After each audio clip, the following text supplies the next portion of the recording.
ouvir aqui que a nossa convidada já está pronta e acho que nada melhor para a gente começar essa quinta-feira aí do que chamar um grande nome. Ô, Rafa, antes de chamá-la, o que a gente faz aqui com esse YouTube? O que a gente faz com esse vídeo? Dá um recado para a galera aí. Porque a Patrícia, ela merece o spotlight agora. Então, antes de você falar dela, e dá um recado para a galera aí, como é que a gente faz aqui para frente? Maravilha. Gente, olha só, se você está ouvindo isso aqui, seja no YouTube, seja no LinkedIn, seja na plataforma que for, a gente está transmitindo por vários canais, não deixa de compartilhar com um amigo. Não é todo dia que você tem uma pessoa como a Patrícia aqui na sua frente, dando a letra sobre como conduzir uma grande marca e é uma amiga, uma pessoa que eu tenho um carinho tremendo, o Ricardo também, e não tenho dúvida que vai botar fogo no parquinho. Patrícia, seja super bem-vinda, é um prazer te receber aqui com a gente. Gente, a gente tem que... Obrigada. Vamos melhorar isso aqui, tem que ter a gritaria. O próximo, a Patrícia é o primeiro e você é a primeira do primeiro. Então, assim, vai dar merda. Responsabilidade, que pressão. É isso aí. Não, gente, muito obrigada, eu tô super feliz. Eu acho que assim, já falei com você, Rafa, falei com o Ricardo, eu acho muito bacana, eu sou grande admiradora da transformação, do chacoalhando que vocês têm feito no mercado, né, das provocações que vocês têm colocado. Então, muito obrigada pelo convite, tô super feliz de estar aqui e vamos bater um papo, né? Ó, e só uma coisa, se vocês acham que a Patrícia tá assim porque ela tá na arena, vocês não conhecem a Patrícia. Ela tá assim todo dia.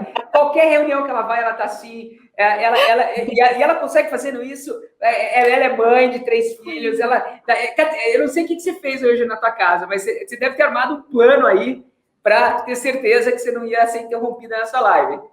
Olha só, os meninos, eu tenho 3 meninos, né? Então, assim, a nível de energia aqui em casa é high. Eles chegam da escola 2h35. Então, assim, a porta tá trancada. Vai, Rafa, vai lá.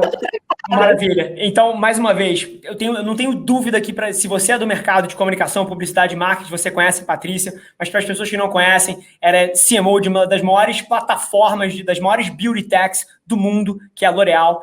E assim, pergunta do dia, eu acho que seria quase que um desrespeito sentar na cadeira do Arena e não responder. Patrícia, período de pandemia, transição de hábitos de consumidor, como é que vocês têm feito na L'Oréal para se adaptar à mudança e à velocidade com a qual a atenção do consumidor muda em 2021? Eu acho que eu amei, primeiro que eu amei o tema, né? Quando eu vi, quando vocês me chamaram, e eu fiquei muito feliz de participar, porque a gente fala muito na L'Oréal, eu falo isso muito, a gente conversa muito, que hoje as duas coisas mais preciosas, talvez, ou valiosas, ou desafiadoras que a gente tem quando a gente fala de consumidor é atenção e confiança. Né? Então, assim, é atenção na marca, no produto, no que a gente está falando, e confiança naquilo, porque hoje em dia é tão difícil, né? Credibilidade, confiança, então a gente trabalha muito forte essas duas coisas. O que a gente tem tentado fazer, Rafa, desde o início da pandemia, a gente já vinha com isso antes, mas não tem como negar que para todo mundo, né? Desde março de 2020, a transformação digital em progressão geométrica exponencial, a gente se colocou um propósito muito, muito firme mesmo de ser uma real-time data company, né? Assim, baseada em dados, baseada em conhecimento profundo do consumidor. Então, a gente estruturou, se você for na L'Oréal, a gente tem realmente um QG ali de acompanhamento de dados em tempo real, de mídias sociais e de redes sociais, para entender o que as pessoas estão assistindo, com o que elas estão engajando, do que elas estão falando, como é que elas estão conversando, o que é relevante, o que é importante para elas e, necessariamente, como é que eu posso me inserir dentro disso. Então, eu acho que a grande mudança, a virada de chave dos últimos anos e agora não tem mais volta, é a gente como marca, né? Deixar de olhem para mim e tentar trazer atenção o tempo todo para mim, captando, e muito mais entender do que as pessoas estão falando, aonde elas estão, para onde elas foram, entender como é que eu posso entrar ali.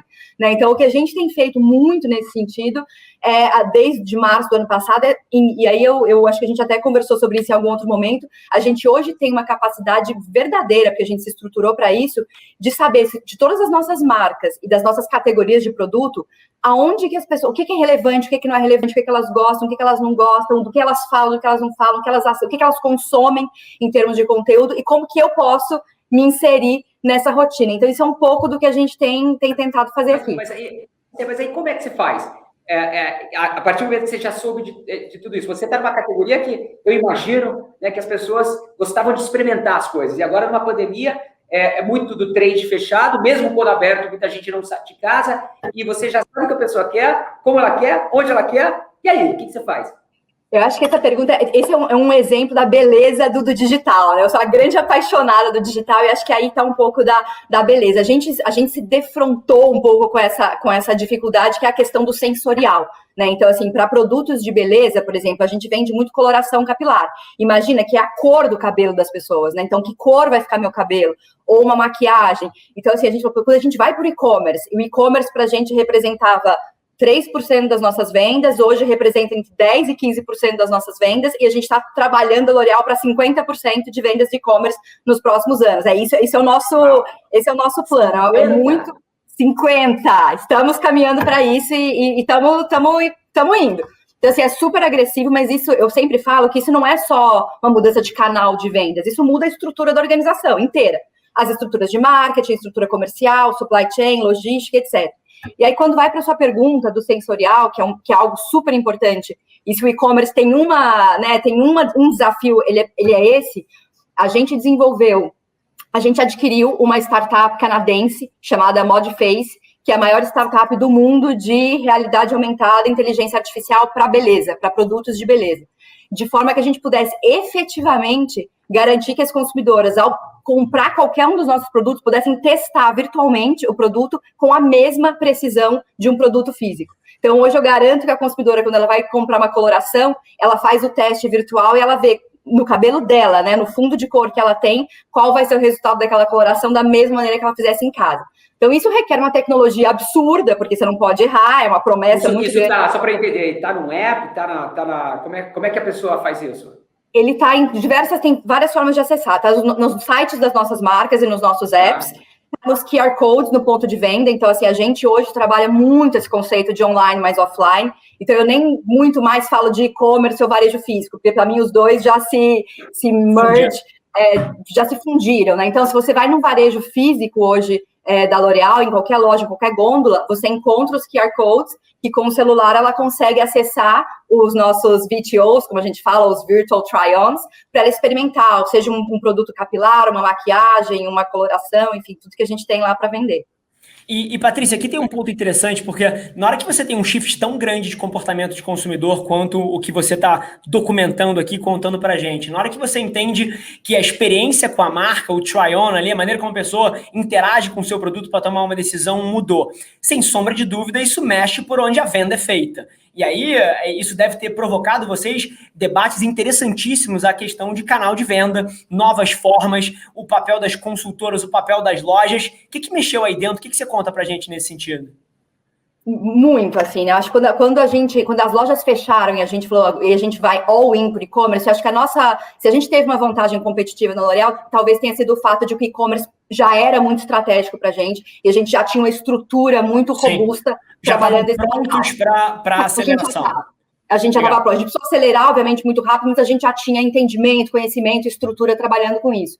O que a gente fez e as discussões que a gente provocou aqui, primeiro que, às vezes, o erro muito comum que às vezes acontece é essa generalização de e-commerce, como se fosse uma coisa só, né? A primeira coisa que a gente fez foi falar, bom, o primeiro passo é a gente pescar no lago em que os peixes estão, né? Então, assim, vamos ver aonde está, aonde as pessoas estão e como é que a gente vai pescar nesse lago. E aí é marketplace, né? Quando a gente está falando de Brasil, está falando dos marketplaces.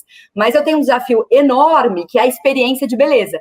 Né? Como é que eu garanto a beauty experience que a gente tenta fazer com as nossas marcas? E aí eu tenho marcas, né, desde massivo até marcas de dermocosmético, até luxo. Né? Então, como é que a gente garante que os marketplaces têm essa experiência de compra, experiência de beleza? A gente vem trabalhando muito, muito para essa beauty store ser o mais parecida possível. Do outro lado, os meus direct to consumers, né, os meus sites diretos onde eu vendo para o consumidor. Hoje, às vezes, as pessoas se surpreendem um pouco, a gente tem mais de 20 lojas próprias da L'Oréal, que a gente mesmo vende para o consumidor. E ali, bom, ali não é volume, ali não é tráfego, ali não é guerra de preço, é personalização, é produto exclusivo, é data, né? Então, assim, a minha captura de dados o tempo todo, que é super estratégica, exatamente, dados que não tem valor, né? Isso é riquíssimo.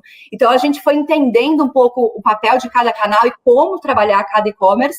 E hoje a gente chegou num momento, divido com vocês, que é o meu projeto Menina dos Olhos, que é social commerce, né? Então, assim, obviamente, todo mundo adora trabalhar. Era a minha próxima pergunta, pô. Tá aí, vai lá, fala tudo de social commerce. Eu quero saber tudo. Live, vocês fizeram várias lives aí, venderam produto. Conta pra gente aí. Social commerce para a gente é um dos temas mais estratégicos que a gente tem na companhia hoje. Obviamente, a gente sabe que as pessoas compram da L'Oréal e adoram comprar da L'Oréal e confiam na L'Oréal, mas os amigos do Rafa preferem muito mais comprarem do Rafa, os amigos do Ricardo, os meus amigos de mim, né? Então, assim, a gente está falando muito de pessoas vendendo para briefing, tá aí um briefing, fica para depois. Tá aí. A gente acredita muito nisso e a gente está trabalhando em 2 modelos, né? O Ricardo já tem até ideia de produto para o Rafa. Opa! Manda ele tirar o boné aí que você vai ver. Eita! Ai, pode ser uma grande inovação para o próximo ano aí. Vamos botar lá no R&D lá. Pode ser. Mas acho que voltando para o ponto do Ricardo, ele falou um pouco das lives. A gente tem 2 modelos de social commerce que a gente está trabalhando. Um que é influenciadores para consumidor, né? Então, assim, que vai muito para o live streaming, como é que a gente trabalha as nossas influenciadoras. E a gente tem uma gama enorme de influenciadoras e elas vendem para o consumidor, mas para isso tem que ser relevante para elas também, né? Então, qual é o modelo de negócio, qual é o modelo de comissionamento, como é que a gente engaja as influenciadoras. Então, tem toda uma estratégia sendo feita nesse sentido.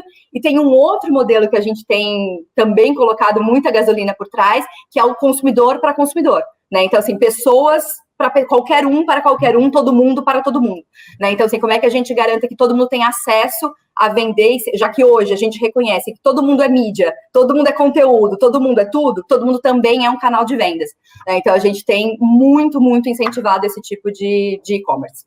Não, incrível. E aqui eu acho que tem um insight para quem está ouvindo a gente, que é o que a Patrícia falou, todo mundo é mídia, todo mundo é creator, todo mundo é canal de venda, que talvez a gente esteja vivendo uma era onde a construção de uma marca acontece de forma muito mais relevante na cauda longa do somatório das pessoas que falam de você, interagem com você, do que quando você, de maneira ególatra, tá lá botando a sua campanha no ar e tá achando que isso é o que tá balando, né? E aqui, Paty, você passou super rápido por um tema, que é o teu braço aí de real time, de data, de community management e tudo que te dá o pulso cultural para você poder interagir com o mundo na velocidade que o mundo atual exige.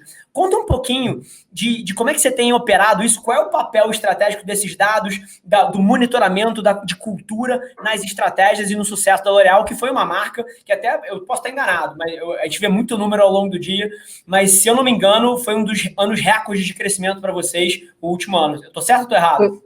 2020 foi um ano que a gente cresceu acima de 10% no Brasil, apesar do contexto desafiador, foi um nosso melhor ano dos últimos anos, realmente, e muito calçado pela nossa capacidade de digitalização, transformação digital e aceleração do e-commerce. Então, eu sou testemunha viva de que a transformação digital traz resultados concretos de negócio, né, de vendas e de business, que é o que a gente, no final do dia, está buscando. Eu acho que quando você falou de community management, Rafa, para a gente tem um ponto muito importante, é muito interessante como é que a gente se reorganizou na parte de community management. Quando começou a pandemia em 2020, a gente, ali trabalhando com o senso comum, a gente imaginou que o volume de contatos, o engajamento com as marcas iria diminuir, porque as pessoas, obviamente, estavam com a atenção ali em questões de pandemia, de doença e outros tipos de preocupação. Para nossa surpresa extrema, aumentou exponencialmente o número de pessoas engajando com as marcas, entrando em contato com a gente, conversando com a L'Oréal, fazendo perguntas, tirando dúvidas, etc. E a gente se colocou um objetivo de ser uma empresa 100% reply rate, ou seja, 100% de taxa de resposta. Perfeito. E a gente falou assim, se alguém, nesse contexto, no que o mundo está vivendo, se alguém decidiu investir o tempo dele entrando em contato com a L'Oréal, o mínimo que essa pessoa merece é uma resposta num tempo razoável, num tempo adequado. E é muito fácil falar isso, mas quando você está falando de 35 marcas, milhões de consumidores, num mundo como o Brasil, isso é um desafio gigantesco, né? Então, assim, a gente se estruturou de forma a garantir que todo mundo teria uma resposta em até 24 horas, né, e que a gente conseguiria resolver todas as questões em até 24 horas, o que pra gente não só é uma questão de é o certo a ser feito do ponto de vista de relação com o consumidor e reputação, mas também, o que nem todo mundo sabe, que é muito interessante de contar, que quando você trabalha com algoritmos, né, de rede social, quanto mais a sua taxa de resposta é mais alta, maior é a sua visibilidade também nas redes sociais. Então, você também melhora muito a sua capacidade de alcance de mídia, né, então tem esse duplo efeito que é super legal. Agora, Paty, muita gente acha que eu e o Rafa, Adventures, a gente não acredita em televisão. E é uma mentira, porque eu sigo falando para todo mundo que o melhor investimento de mídia do mundo é um comercial do Super Bowl, por exemplo, porque a atenção está lá. Então, muito do que a gente fala aqui na Advantage é sobre atenção e não sobre o meio. Dito isso, você acabou de falar de toda a revolução digital, você acabou de falar de tudo que vocês estão falando em e-commerce. Como é que fica a televisão no seu planejamento? Porque é fato que ela é muito importante, é fato que ela vende muito, mas eu acredito, e me corrija se estiver errado, que você muda a maneira que você usa a televisão. Estou certo ou estou errado? Ou vocês não fizeram nada ali? Totalmente, assim, a gente, TV segue sendo, obviamente, um canal importante, ainda mais num país como o Brasil, com o alcance que a gente tem, principalmente quando a gente fala eu tenho 4 unidades de negócio na L'Oréal, eu tenho uma unidade de negócio que é produtos massivos, né, então quando se fala de produto massivo, naturalmente a TV tem um papel muito importante. Agora tem a forma com que a gente usa a televisão, os formatos, o tipo de conteúdo. Então, vou dar um exemplo, a gente fez agora, recentemente... Música pro ouvido do Ricardo. A gente fez Big Brother, por exemplo, que é uma ação de televisão, mas é uma ação omnichannel, né? O Big Brother, ele é TV, ele é Instagram, ele é Twitter... Talvez né? o Big Brother hoje é o melhor investimento da televisão. O Big Brother, ele é um exemplo de omnichannel. Talvez é o melhor investimento de mídia no Brasil hoje. Agora, quem faz o Big Brother dar certo é você, né? Ou seja, você também tem... Não é só botar lá, você tem que botar lá do jeito certo, da maneira certa, né? E com a mensagem certa. E parabéns. Eu acho que esse é o grande segredo, assim, a gente tá lá dentro do Big Brother com um logo, com um display, um produto parado ali, talvez tenha pouca relevância, apesar de ter muita visibilidade.